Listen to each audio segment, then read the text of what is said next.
Hello guys, welcome back to my channel Study and Lifestyle. So today we have BHIC 132 important questions for your exam History of Indian from 300 to 1206.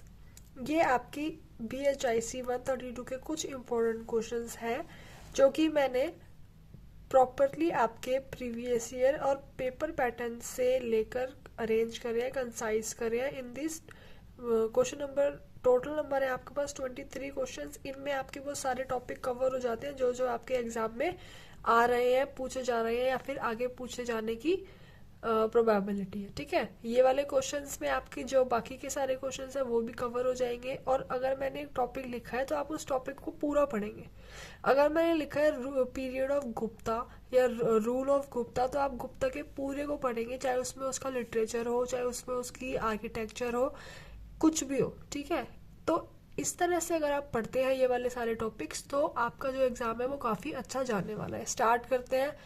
कुछ questions हैं जो मैंने बीच बीच में add करे हैं जो कि है इम्पोर्टेंट, बाकी अदरवाइज जो आपका ये है पूरा यूनिट वाइज ही चल रहा है। ठीक है, क्वेश्चन नंबर 1 से स्टार्ट करते हैं। The rise of Guptas.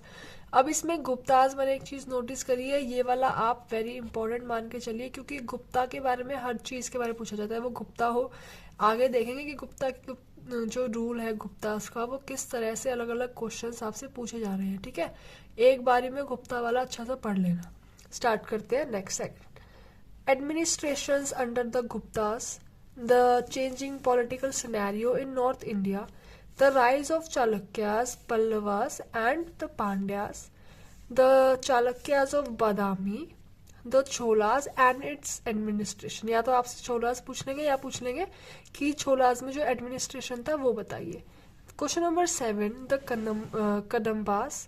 Question number 8 economy post Gupta period. Okay, question number 9 political organisation post Gupta period. अब यहाँ पे आपसे इकोनॉमी पूछी है, यहाँ पर पॉलिटिकल ऑर्गेनाइजेशन पूछा है पोस्ट गुप्ता पीरियड का। ठीक है, गुप्ता का देख लो अभी तक 4 क्वेश्चन आ चुके हैं, वो भी 20 मार्क्स वाले। सो अच्छे से आपको पढ़ना है। Meaning and significance of term Rajput. अब यहाँ पे राजपूत लिखा है तो आप राजपूत के बारे में सब पढ़ोगे। ठीक है, political and military system of Rajput, the Rashtrakuta empire, historical background of the empire. इसी के एम्पायर। ठीक है, इसका पहले एम्पायर और फिर इसका historical background. Then the Chachnama, the conquest of Sindhi. Question number 16 gender relations. ठीक है, इंपॉर्टेंट है ये। Question number 17 Puranic Hinduism. इसके बारे में कई बार आपसे पूछा गया है, पूरा इसका आपको इन डिटेल पढ़ना है। Okay, then we have question number 18 factors led to Turkish military success in India and elsewhere। कौन कौन से फैक्टर्स थे प्रॉपरली याद करने हैं अच्छे से, काफ़ी टाइम ये आपका जो क्वेश्चन है आ चुका है। Question number 19 status of women in post colonial period. ठीक है, पोस्ट कॉलोनियल पीरियड में वुमेन का स्टेटस क्या था, पूरा इस पे आपको 20 मार्क्स का लिखना है। क्वेश्चन नंबर 20 अरब इन्वेजन। ठीक है, मैंने प्रॉपर टॉपिक लिखे हैं, इसमें पूछ सकता है अरब इन्वेजन क्या था, कैसे हुआ, क्या हुआ, तो आपको पूरा पता होगा तो आप उसके बारे में लिख पाओगे कि हाँ इसमें ये था। Question number 21 growth and development of architecture, sculpture and painting during Guptas. Then next में है language and literature in Guptas. ठीक है, तो गुप्तास में चाहे वो लिटरेचर हो। अब एक क्वेश्चन मैंने देखा उसमें पूछा आपको संस्कृत लिटरेचर।